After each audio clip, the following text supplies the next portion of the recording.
joy, peace, tranquility, vibrancy, and wellness. Isn't this what you want instead of constant stress? That's what host Rochelle Lawson is going to help you with on Blissful Living. There are many ways to reduce stress, some you may not even know about.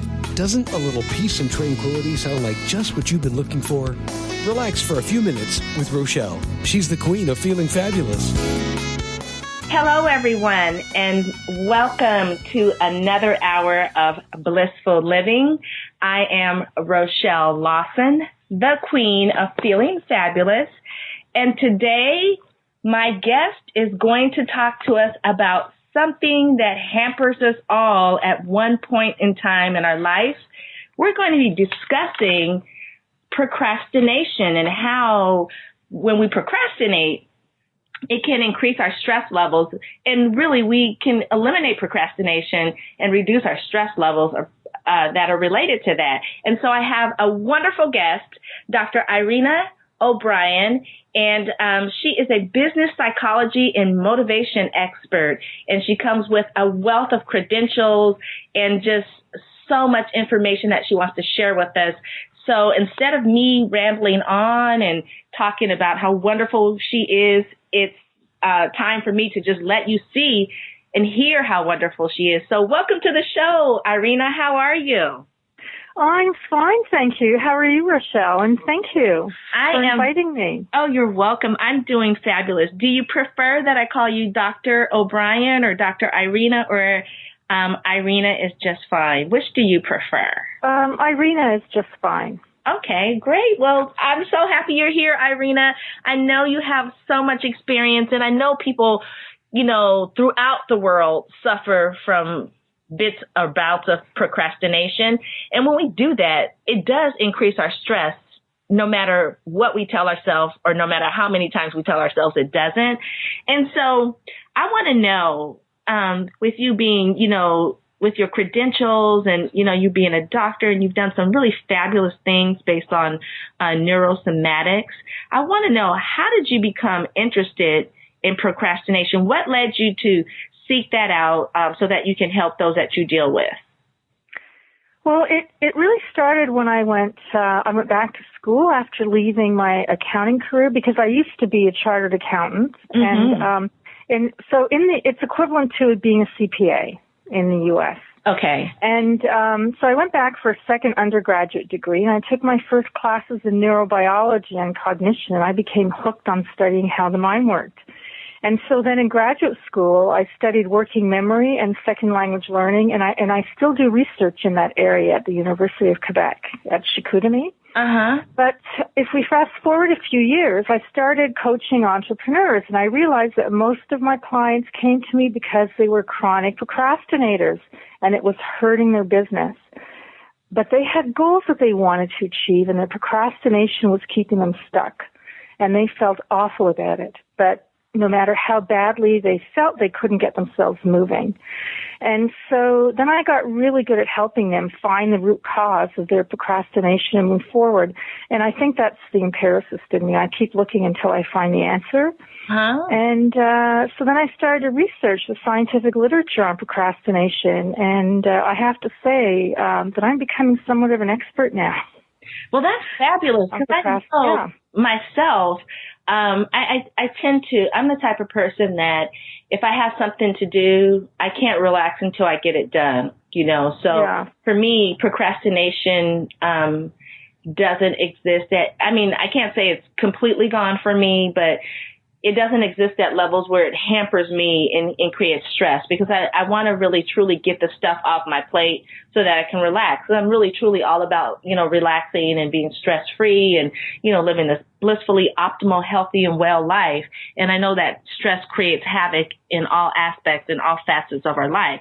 Right. But for those that are out there listening, I know procrastination is a major problem for a lot of people, especially like if you own a business.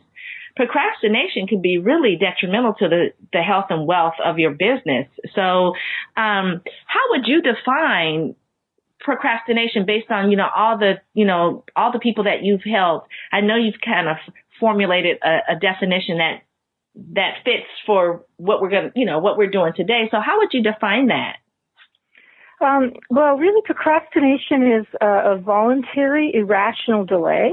So it has to be voluntary, right? So it's not that something else urgent came up that you had to do, but we'll talk about that. You could get into self-deception there. But anyway, voluntary, and the delay has to be irrational, and despite the expectation of a potential negative outcome. So that means that all procrastination is delay, but not all delay is procrastination. And so really it's the gap between what you intend to do and your actions. So it's not a time management problem. It really is a problem of self-management rather than time management. And Dr. Joe Ferrari, who's a noted researcher in procrastination, said that telling someone who procrastinates to buy a weekly planner is like telling someone with chronic depression to just cheer up. Wow, that's powerful. Can you just state that one more time? Because I know a lot of people, coaches and things of that nature, one of the number one things that they sometimes will suggest to a client is, oh, just get a journal and start writing, but that doesn't always work for everyone. And so can you just repeat what you just said? Because I think that's a profound statement that the listeners will want to hear and absorb into their psyche. So it's telling someone who procrastinates to buy a weekly planner is like telling someone with chronic depression to just cheer up. And really it does make me angry that there's so much time management stuff out there. And it doesn't work for chronic procrastinators. Right. Thank you. Now, we know, excuse me, you and I know that procrastination is a big problem and can be a really big problem that leads to other issues in our life. How big would you say the problem with procrastination is? It's bigger than you can even imagine. Most of us procrastinate from time to time, but 20% of us are chronic procrastinators. So if we just take the population of the U.S., that means that 62 million people are robbing themselves of success. Wow. Did you guys hear that? If you are a person that's prone to procrastination, you really need to take a hold of this, because this is some very insightful information that Irena is laying down on us today with regards to being a chronic procrastinator. That was really, really insightful. And so if you haven't already stopped, you guys know I like to tell you to, if you're driving, pull over, pull out a pen and a piece of paper and sit there for a few minutes so you can enjoy your hour of bliss and take notes about the information that's going to be given to you. And if you're somewhere where you're already sitting and you're listening to this show, then get your favorite beverage, pull out your pen and paper and take down some notes, because I guarantee that the information that you will receive today is going to help you, especially if you have identified yourself as somewhat, some type of person that procrastinates. You might do it a little bit, or you might be a chronic procrastinator, but I'm sure today you're going to get some information to help you move forward through that procrastination.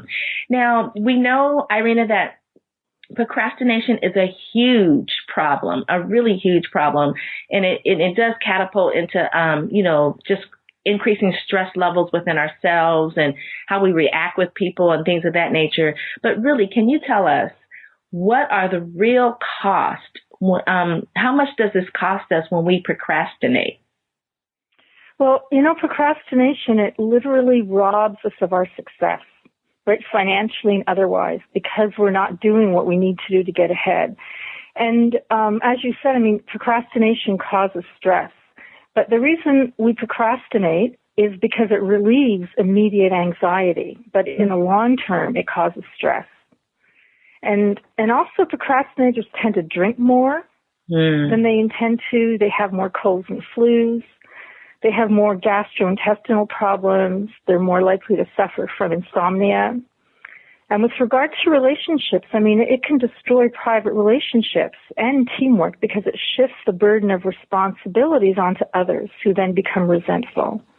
And then you have the regret and the grief that you haven't done what you intended to do. And that you know it's your own fault. And in my work, I really do have to say that chronic procrastinators feel awful about it. Wow. I'm just even though they know they're doing it. Yeah, I'm blown away with this. I mean, I really like what you were saying and how you tied it into, how much it costs you. So it's costing you in your personal relationships. It's costing you in your business relationships. And if you're on a team and working, it could cost you, with regards to how people respect and feel about you. I know I have, during my college years and courses of study, you get put into groups to do a project. And lo and behold, there is always someone in the group that does not carry their weight. And it could be because they're just truly procrastinators, or they just, I really don't know. That would be probably something to research. But, the other people in the group do build up a little bit of resentment when that person's not holding their weight and doing what they're supposed to do when it should be done, because now you've put the burden upon other people, and now they have to, basically fill in the gap. And they take on additional stress that really doesn't need to be there if the person that has this procrastination problem just get with it. But I also think that, and you can correct me if I'm wrong, I also think that people that tend to procrastinate or be procrastinators don't necessarily see themselves in that light. Is that true? No, I think that procrastinators really do know that they procrastinate. Okay. They know that, but they don't know what to do about it because they've tried the time management. They've tried to just get themselves in gear, and it hasn't been working. So, that's one of the so there really is often a much deeper issue. Oh, now I like to, play, put puzzles together, so to speak, or do the seek and find. And when you say there is really a bigger issue behind the reason why someone procrastinates, can you just dive into a little bit of what you've discovered or some of the issues that lie behind that? And at first, I'm going to go into some of the surface reasons, or some of the ways that we talk ourselves into procrastinating, because they're really interesting. Yeah. So one of the ways is that we deceive ourselves. We tell ourselves that we'll feel like it tomorrow, but we're really notoriously bad at predicting how we're going to feel tomorrow. And when you look at it, really, why would we feel better tomorrow about doing that task than today? Right. Right? So, and another way we deceive ourselves is called structured procrastination. And so that is when we avoid doing an important task by doing a task that's useful but less important than the one we're avoiding. And then that's a good one. And so an example would be writing a letter, apologizing for how late we are, and stating our good intentions to get to work. And this is a way of avoiding the important task.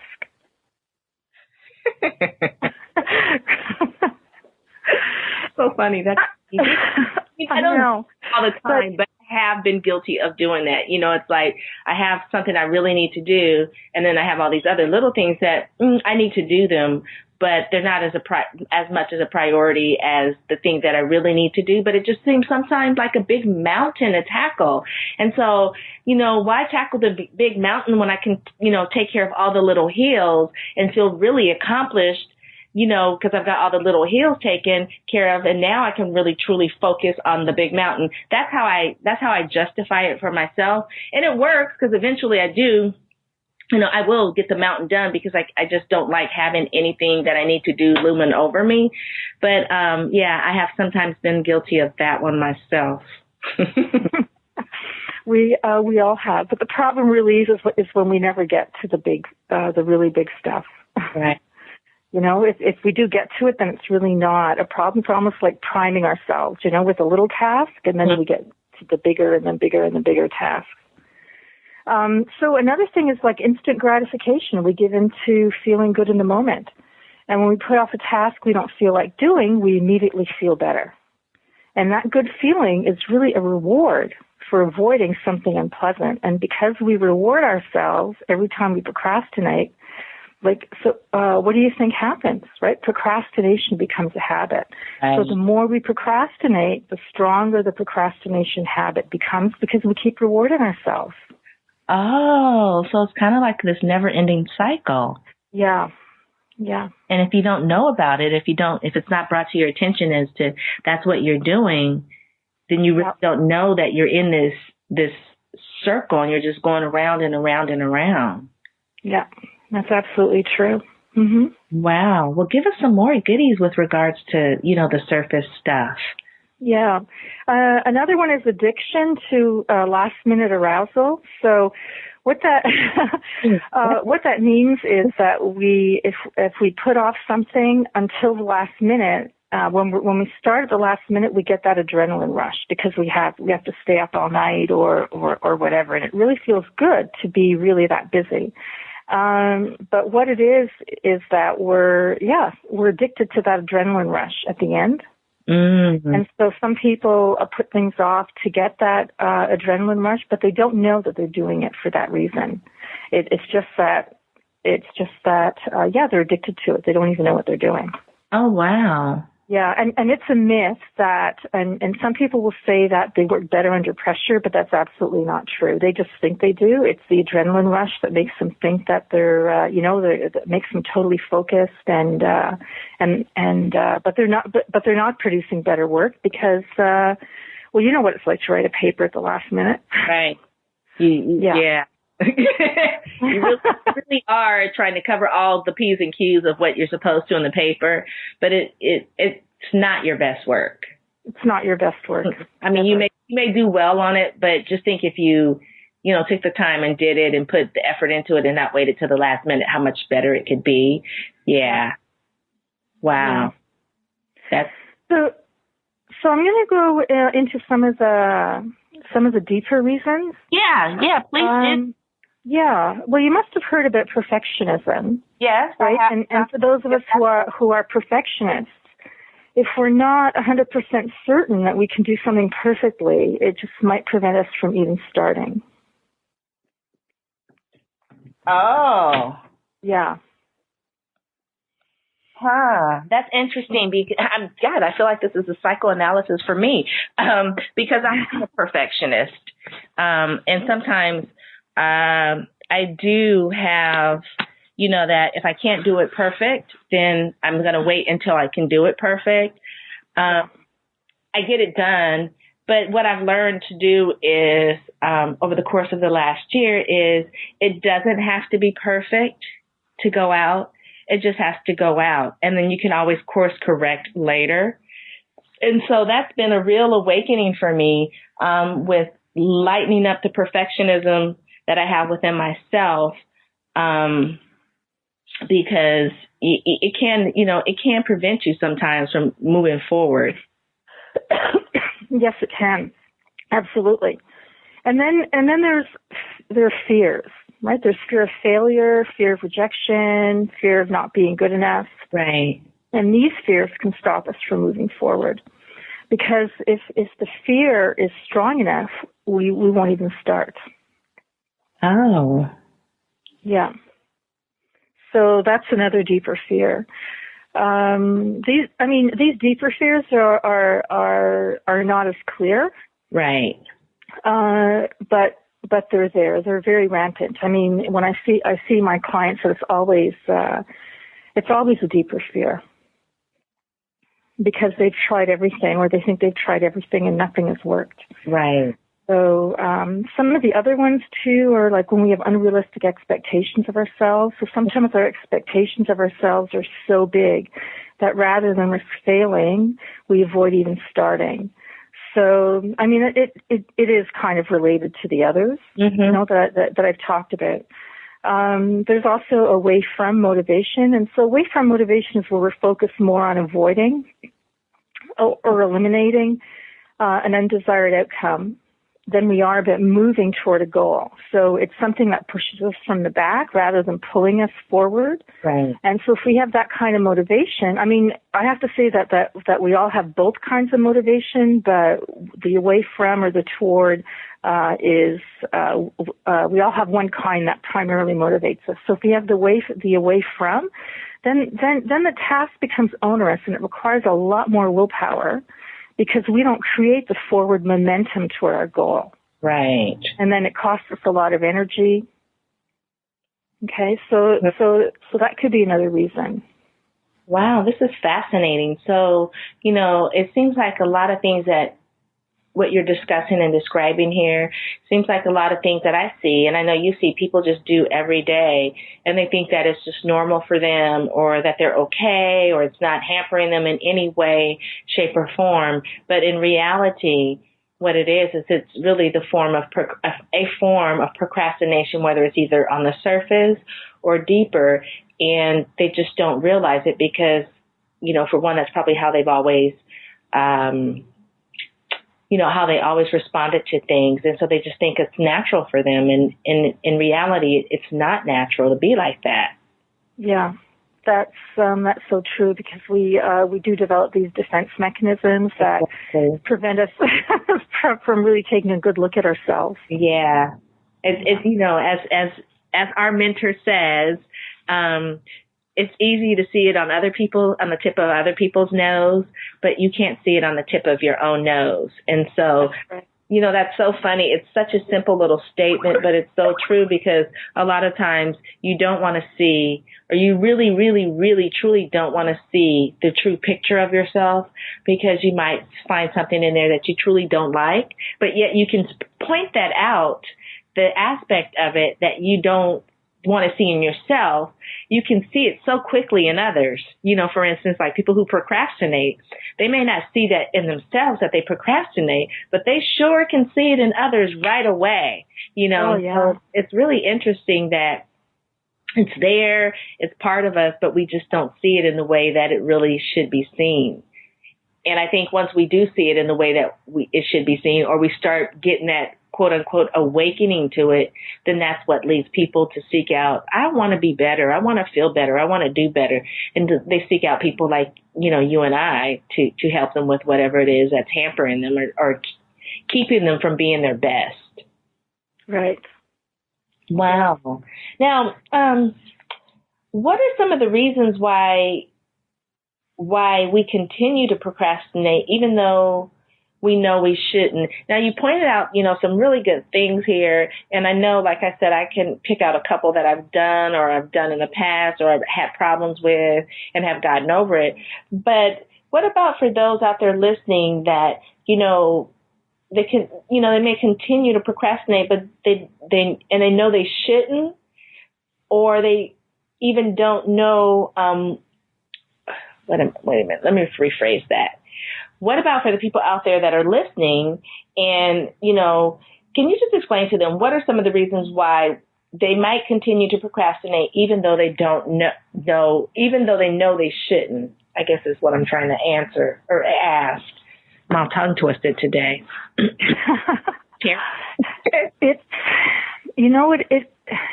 It's a compulsion. They can't help themselves. Uh-huh. That's interesting. If you're a chronic procrastinator and you have one of these deeper reasons, then it's a compulsion. You really can't help yourself, and it's hurting you. But it's like there's nothing you can do about it. It's like you're paralyzed. You try to push forward, and you buy these time planners, and you organize your day, right. And you make to-do lists, but it doesn't matter. It's like a wall. So, and truly, in essence, is you really need to really unpeel the layers of the onion, so to speak, to get to the heart of the problem. And once you get to the heart of the problem, then everything else, generally can fall into line for you. Is that what you're saying? Is that what I'm hearing? Yeah.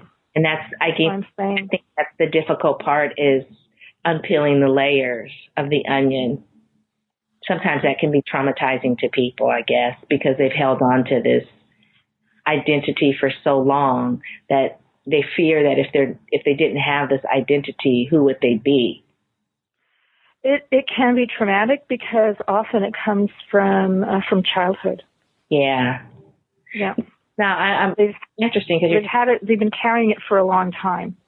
That is really interesting because, when you say it comes from childhood, I'm just going to take a turn to the left here for just a minute. But what are some of the things that you've discovered that may have occurred in people's childhood that have led them to be this way?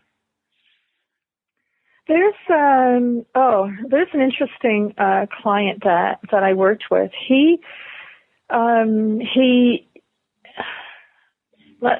Sorry, I'm getting tongue-tied too. Let me just think back for a minute. Must be the way the planets are lined up today. You know me, I never get tongue-tied, but today I'm tongue-tied. He came to me because he wanted to become more productive, and this was someone who worked. So his wasn't really a procrastination problem, but you can see how it came from early childhood. He wanted to be more productive, and he because he worked from like 6 a.m. to midnight 7 days a week, and he had a young family, and he really wanted to work less. And he was self-employed, so he could choose his hours. Right. And he had taken time management training, and what it did was it let him pack more stuff into his day, but it didn't reduce the number of hours. And the reason it didn't reduce the number of hours is because if he worked, he was a good boy. Oh, okay. And that came from childhood, where his father would get them up at 8 a.m. on a Saturday morning and say, "What do you think this is? Is this the hospital?" Right. And so he didn't know. He didn't know that that's what drove him. It was a huge revelation for him. Right. Yeah. And only then was he able to start reducing his hours, being more choosy about his projects, and it took a conscious effort to do that. Wow. That's deep, because I know there's people out there listening that may have experienced that, as a child growing up. For instance, I know a person that when they were growing up, they, on the weekends, literally had the same kind of experience. Their dad was in the military. And so, but he had gotten out of the military. However, he still kept that regimented routine, for his kids. And he's raising 2 girls, a mom and a dad and 2 girls. And the girls were expected to get up at 7 o'clock on the weekends, have their beds made up and fully dressed, showered, dressed, and, breakfast at the table by 8. And then they proceeded on to clean the house or whatever their chores were, for the day. And he really took them. I mean, he would, pull out the white gloves and check how, the dust, and their bed had to be made military style. So if he bounced a quarter on it, it had to bounce, and, all this kind of stuff. Now, what was funny is, these sisters grew up, and one sister became completely regimented like that with her kids. You're not going to be laying around. What do you think the weekend is for? It's for you to lay around. There's stuff to be done. You're not going to be lazy, so-and-so and so-and-so, right? But the other sister took the complete opposite and chose, you know what? It's the weekend. If I want to stay in bed till 10 o'clock, I'm going to stay in bed till 10 o'clock. I'm going to stay in my pajamas. I'm going to, who cares if a quarter bounces on my bed? Heck, I may not even make up my bed today. And so it was really interesting that you said this is really interesting to see, because I guess it can go one way, or the other in extremes, right? It can. Mm-hmm. So it all depends on how the child internalizes and what the child says about it. That's really fascinating. Yeah. Really fascinating. I have, there's another example. Would you like another example? A procrastination one this time? Yeah. Yeah. So one of my favorite clients, who's a chiropractor and who procrastinated about client development. And so he really loved his work, but his practice it just kept shrinking, and he kept moving into smaller and smaller offices. And in fact, rather than working on developing his practice, he often stayed home and played video games. And so, I I took him through my assessment process, and so I asked him questions about his, what is to look for his deepest priorities, and really his deepest reasons why he procrastinated. And his deepest fear was fear of failure. So rather than risk failing at developing his practice, he didn't do it at all. And that came and that came from childhood, where he got we linked it back to he got 100% on a math exam one time in elementary school, and every time after that he got 95%, his parents would ask him where was the other 5%. Oh. So he always had to, so he didn't know that is what drove him. Unless he could do something absolutely perfectly, he wasn't going to do it at all. And he didn't know that drove him. And then once he understood, right, that was his deepest reason for procrastinating, so we did work on changing his belief, and once his belief was changed, then we looked at the physical behaviors that he could change, right, to be more congruent with his deepest priorities. And in the end, his practice grew by 50% in the 4 months that we worked together. Wow. Yeah. And he has a new business partner, and they do their client development work together, and this was strategic on his part. That's what he had wanted. So, and I see he's less stressed, he's happier, his wife is happier. And in the past year, they've gone on 2 overseas holidays, which they weren't able to do before. Wow. And so what happened to the video games? He doesn't stay at home. I don't know what he does on the weekends, but I know during the week he doesn't stay home and play video games anymore. It truly was amazing. Yay. Wow. On his part. And he felt awful. He's procrastinating, and he was really good at what he does, and he loves what he does. Right. But he felt awful. Wow, because he didn't want to fail. And it's really, this is something that I hope the audience takes into account, that, if you have children, what you do and what you say to your child, even though you think it might be insignificant, sometimes can really have a profound effect on them as they grow and develop and grow up to be, adults. I mean, I take a look at myself and I'm hearing you say this stuff, and I'm like, oh my gosh, fortunately for me, my kids are great, but it's because of the lessons I learned or the things that I went through as a child that really, I don't know if the right word is, but I'm just going to put it out there, that really scarred me. And I didn't want to do that to my kids. So I took the complete opposite approach, but more in a loving and supportive manner, so to speak. I can relate to the story of what you just told. The kid brings home 100%. All raised with rules. Oh, that's great. That's fabulous. That's fabulous. The kid brings home a 95%, and it's like, well, how come you didn't get the 100? And it's like, but I still got an A. And an A is an A is an A. It doesn't matter if it's 100 A or a 95 A. An A is an A is an A. And so I had that experience as well. And it was just like, wow. But what that did was push me to the point of being an excelling person, where I wanted to excel and be the best and get the best, and really became this internally driven person. But then it set me up for other issues later. And so one of them was not procrastination, but it did set me up for other issues like the perfectionism and trying to be in control of everything and just really stressing myself out and internalizing it and so on and so forth. So I just want to tell people that, be gentle with your children, reward them and set them up for success and not failure. It's okay if Johnny didn't get 100 on his test this time and he got an 85. It's still passing. It's, you want to stroke them, because when you stroke them in a positive manner, and it could be kids or young adults or whatever the case may be, but when you stroke them in a positive manner, there's so much more positivity in that. There's so much more love in that versus, not stroking them or being critical or finding that little fault. It's like painting a white wall green, and someone walks in and sees a little white speck and says, oh, well, you missed this spot. What about the whole beautiful wall that I just painted? It's so, I love what you're sharing, because I think a lot of us, even though we don't want to really admit to it, can relate to it.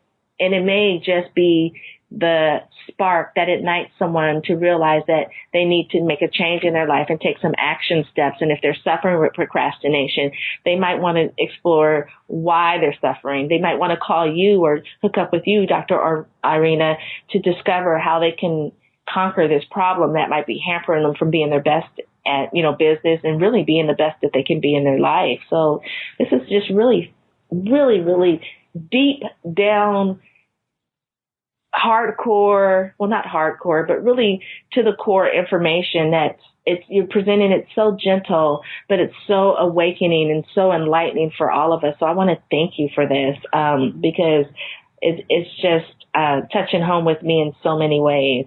Now, I know you helped these two individuals, and I'm sure you've helped hundreds more with them getting through their procrastination anxiety phase or period, or so to speak. But what are some of the things that, I can do, or people that are listening can do to start to get things done to stop the dreaded syndrome of procrastination? Well, if first I can add to what you said about raising children, just so that parents don't get really nervous about thinking that everything that they do really matters. We really can't control how children are going to think about what we say or do, and so you could be the best parent ever, and your children still grow up with. They probably will grow up with some beliefs that are not that are not positive for them. So just relax and be compassionate with yourself. That's all I can say about that. So some of the things we can do is, first of all, self-criticism doesn't work to get us to do what we need to do. So we should stop it and be compassionate with ourselves. Okay, wait, hold on, Irena. I want to repeat that. Did you guys hear that? Self-criticism does not work. Instead, you should be compassionate with yourself, okay? That's really, really important, because the moment something doesn't work for us or we're not feeling like we're up to par, what do? We start internally criticizing ourselves. So Irena says that doesn't work. So today, after this moment, after I shut up, stop doing that and just be really, really loving and supportive with yourself. Okay, Irena, go on. Okay. So we procrastinate, right, to relieve immediate anxiety. So even though it causes us more stress in the long run. So the brain has two ways to want things. There's the midbrain, or the limbic system, and that's all about immediate gratification and avoiding pain, and it's where the fight or flight response is located. And so another name that we could use for it is that it's a feel-good system, because it always wants to feel good and it reacts very fast. And then there are the frontal regions of the brain that are connected to that limbic system, and that keeps track of your big goals and values and your more expansive view of your options, and it predicts consequences. And when it's dominant, and really well rehearsed in what's important, it helps you say yes or no to your behavior. And this system is slower. And it's also where the pause and plan response is located. So pause and planning is good, right? And we all have that pause and plan response, but in order to activate it, our brain and our body need to be well fueled and well rested. And so then you've all heard about breathing can relieve stress. Yes. Deep breathing relieves stress, but also what it does is that it can shift the brain. So if you're in an anxious state and you want to procrastinate to relieve it, you can shift the brain from that fight or flight response, because really it is a fight or flight response when you don't want to do what's in front of you, but you want to do something else. So you can shift your brain to the pause and plan response if you do that deep breathing. And also, another way to deal with anxiety is also acceptance. It's really an awareness of how we feel in the moment, and then to use that quality of attention or mindfulness to remember what your goals are. And so that's how the brain will shift from the fight or flight response to the pause and the plan. So if you wait, rather than jumping into something else, and you accept how you feel, and you start to breathe deeply, then your brain will slow down.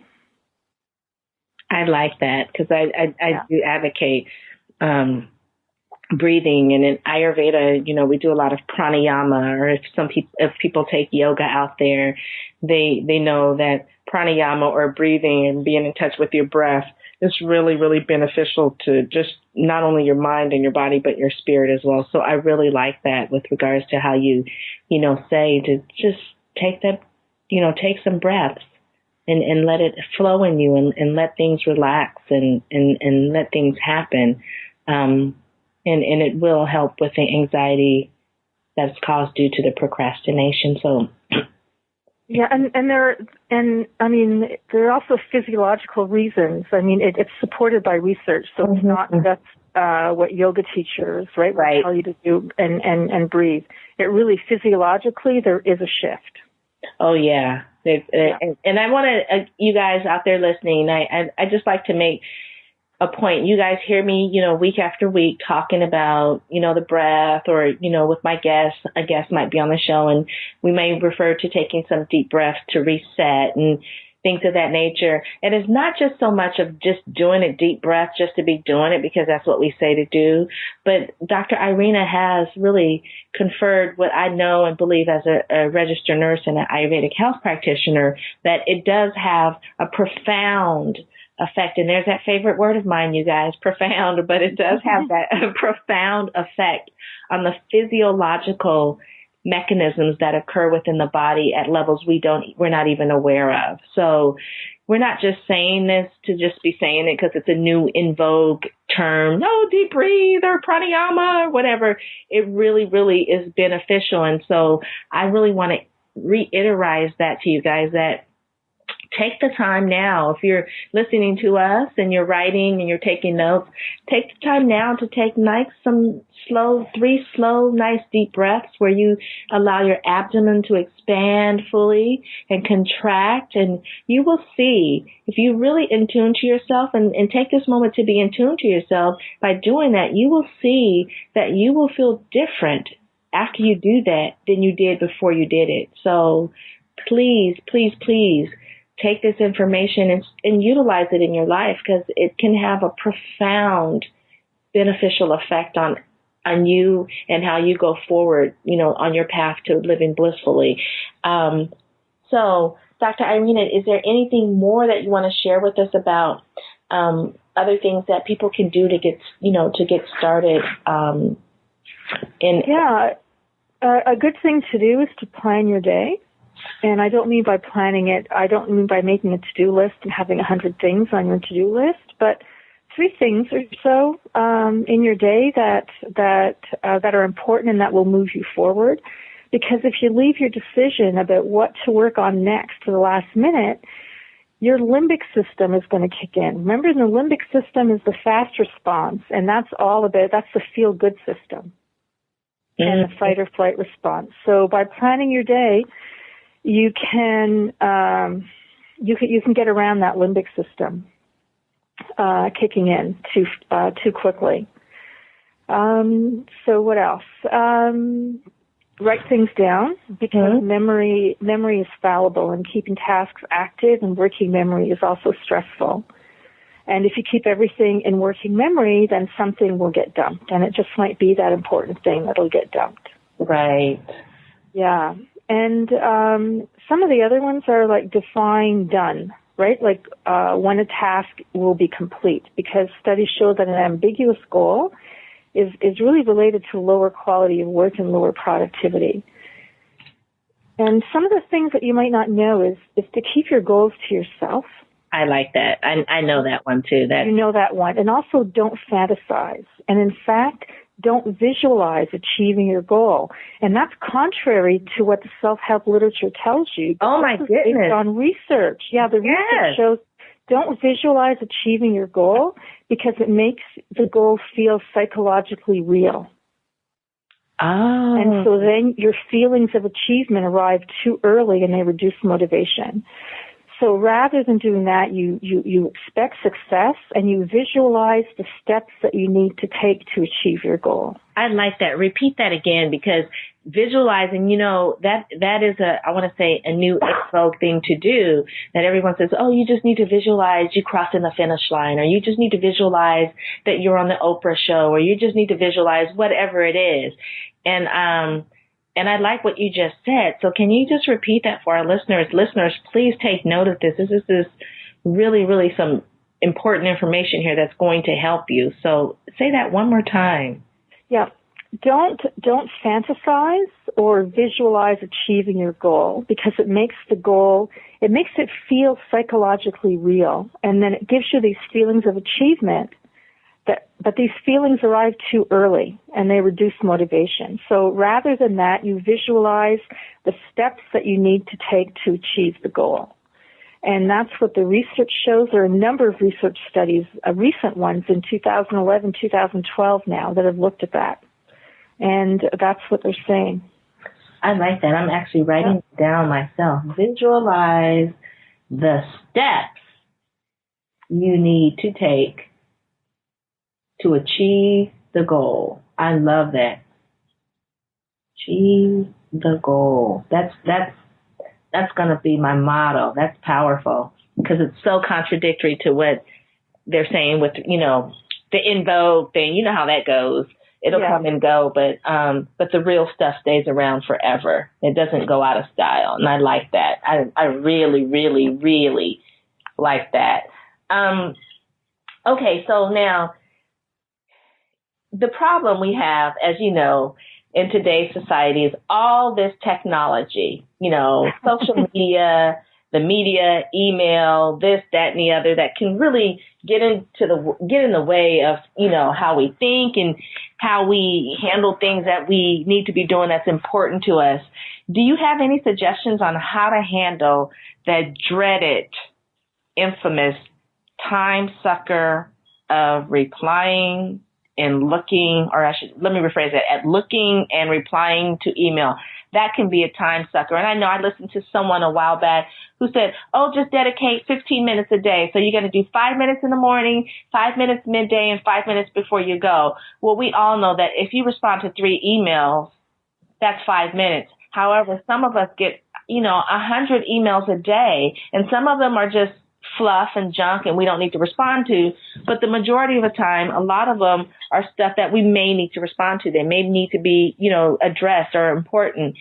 How do we handle that? Well, it's interesting to look at the psychology of that first, if you don't mind, because the psychologists think that we're addicted to email. And how we do that is that we condition ourselves to keep checking all day long. Mm-hmm. And we check the email because we're looking for that one important message. Right. And we only get this really important message sometimes when we can't predict when we're going to get it. Right? So psychologists call this variable ratio reinforcement, that you keep checking and sometimes you hit pay dirt. And this is the most powerful form of conditioning. So in the lab, for example, rats will keep pressing the lever because even though they can't predict when they're going to get a food pellet, they've learned that if they keep pressing, it's only a matter of time before the food pellet comes out. Oh. And it's the same method that casinos use for their slot machines. And that's what keeps people at the slot machines, because they know if they stay long enough, they're going to get a payout. And that's how it leads to addiction. Okay. So psychologists really believe the same thing is happening with email. And Facebook is really good because it just sends you messages all day long. Right. Right? Right. So what are some of the things you can do is really turn off but you've probably heard them all, turn off your email notification and check only once, twice, or 4 times a day. Mm-hmm. But in the end, what you have to do is control your email and don't let it control you, and just be aware that it can be an addiction. Wow. Yeah, I see that. I mean, I see people nonstop, constantly, checking their phone. If they're not at their computer, they're checking their phone. They're, on Facebook, they're tweeting on Twitter. Twitter is not as, I want to say, invasive as Facebook. Facebook really has invaded all aspects of our life, with the notifications and all that. And it really is, I'm guilty of Facebook, but I don't do it a lot. But it really can be a time sucker, and, it's so much easier to check your phone and look at Facebook than to really sit down and compose that letter that you need to write. There goes instant gratification, too. Exactly. Right? We talked about that. Yeah, instant gratification. Yeah, and, sitting down, composing that letter that you really need to write, for the launch of whatever venture you're doing, business-wise, product-wise, whatever it may be, it's going to take a little bit of time. You got to put a little thought into that. It's kind of like running a marathon. You actually have to train, and you actually have to get in there and do it in order to do it, so to speak. But with Facebook or social media or emails, it is really, you can look, you can see, so-and-so replied to me, and, you get this overwhelming instant gratification. And it's immediate, it is immediate. You don't know what you're going to get when you write that letter, how it's going to be received, or how, even if it's going to be a good letter, it might be a starting point. You have to go in and edit it and critique it and revise it and all that kind of stuff. But with the social media and email, it's right there. You don't have to tweak anything. You just look and see. And so it's interesting, the analogy you gave with regards to the casinos and things of that nature, because I do see that. Or even the rats, when they're in their little lab and they're going through their little maze and they push the lever. Well, they may push the lever 10 times and get nothing, but maybe on that 11th time they'll get that little, kernel to eat. Or they may push it 2 times in a row and get something, but, they may not get nothing for 10 times. So they're compelled to go back and keep pushing it. And because they know eventually if they push it long enough and be consistent enough, they'll get something in return. So right. That's really, really. Yeah. So the key really is to be aware of what you're doing. Okay, you guys, did you hear that? The key is to be aware of what you're doing, which goes into what I always say is being present and being mindful of the present moment. And when you are mindful and you're aware of the present moment, then you'll be aware of what you're doing at that moment in time. It's simple. May not be the easiest thing to do, but it is really simple. And sometimes the simple things are not easy to do. But with consistency and effort and taking action forward, it can be something that can be simple to do. I remember when I was a kid, and you remember, I don't know if you guys had to do this in Canada, but running this, we had to do this thing called the 6 minutes, and you had to run for 6 minutes, and you had to get so many cones. It was like the physical fitness agility test. I don't even know if they still do that in school, but it was like the first time, and you would practice before you had the real test, in PE. You would practice a couple times or a few days because they wanted you to do well, because of course it made the school look well when their kids are healthy and fit. So you start off running, and it's like, oh, my God, I can't run for 6. If you could run for a minute, that was like, okay, great. And then the next time 2, and the next time 3, and eventually you're doing 6. It's easy to run. It's not hard to do, but it's sometimes not the simplest thing to do because it requires effort, energy, and growth. And I think that's the same thing of what we're discussing here today with regards to what you're saying about procrastination. We can see it. We can realize it within ourselves. We know we need to make a change. We know it's something that we need to do. But sometimes, even though the simplest things that are given to us may not be the easiest things to do, but with practice and effort and taking action, they can become a lot easier for us. We just have to take that first step. Wouldn't you agree? Yes. Beautiful, beautiful. Now, excuse me, as we get to the end of the show here, you've given us a number of things we can do to start, getting things done and start eliminating some of that procrastination factors that might be affecting us that eventually and ultimately will help us to reduce and eliminate stress in our life.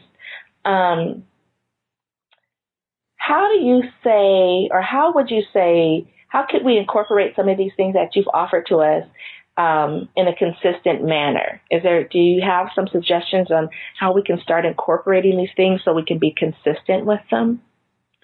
One of the things that's really important is to develop routines and habits, because routines and habits, it's like it prevents your limbic system, right? The fast system from kicking in, and it also frees up your mind to do more creative and more creative things. So, for example, Steve Jobs, his life was highly regimented. I mean, he even wore the same thing every day. Right. Right. So that's really like, and all of the highly successful people in the world have routines and habits that they do every day. And also just start, because once you start on a task, your brain won't let it go. So you're much more likely to go back to it if you just start. I like that. Yeah. And then there's focus and commitment. That's what it takes. Right. I mean, there's no shortcut past that. And that's where our thought patterns and our limiting beliefs can get in the way. So like these strategies you can use, but if you have a deeper issue, then it won't get rid of that, right? I talked about perfectionism and fear, and so these surface strategies won't get rid of those. And so then what you need is you really need to sit down with someone who can help you uncover that root cause, like as I did with my chiropractor client and the other one, and clear it out. So this is perfect, because we're just about up for time, and I want to know, and I want you. I know how to get in contact with you, but I want you to share with others that may be suffering from this problem that are listening how they can get in contact with you to explore possibly working deeper with you if they feel compelled to do so. I have a number of a few free gifts that I have. Okay. And one of them is a 7-day e-course that I offer called Boost Your Performance. And the e-course is based on the work of a psychologist from Stanford University and helps you create 3 new habits in 7 days. So this is one of those surface strategies I was telling you about. Mm-hmm. And anyway, there are other things on that page, and also a way for you to get in contact with me. And you can find all of that at irenaobrien.com/free gifts. So that's IrenaObrien, no apostrophe, no punctuation, .com/free gifts. Okay, you guys, there you go. Dr. Irena O'Brien has given us some compelling information that will help us to really, really begin to scratch the surface of eliminating procrastination from our life. However, if you feel compelled to work with her, if you feel that you want to talk to her more because she's touched a spot on you that you really need to address and you want to address, please go to IrenaO'Brien.com, and you can get her free gifts if you go to IrenaO'Brien.com/free gifts. She's a wonderful lady. She's given us some wonderful information, and it's my honor to have you as a guest. And I thank you so much, Irena, for coming on the show today. I know the listeners are just going to be flabbergasted with this information, because I know a lot of us out there suffer from procrastination. So thank you so much. Love, love, love having you. And we'll probably bring you back again, because I know you have more to share with us.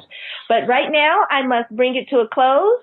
This is Rochelle Lawson, and I want to thank all of you guys for being here with us today for your hour of blissful living. I am your host, and I am the Queen of Feeling Fabulous. And as always, it is my goal to bring peace to your mind, wellness to your body, and tranquility to your spirit. I am wishing you much health and wellness, and have a wonderful, wonderful rest of the day. Take care, and chat with you again. Bye for now. You can find out more about Rochelle on her website, Rochelle Lawson, ROCHELE Lawson, LAWSON, or at healthhealingwellness.com. or just click on her websites from the webtalkradio.net page right in front of you. And of course, you'll want to come right back here next week for another episode of Blissful Living. Thanks for joining us.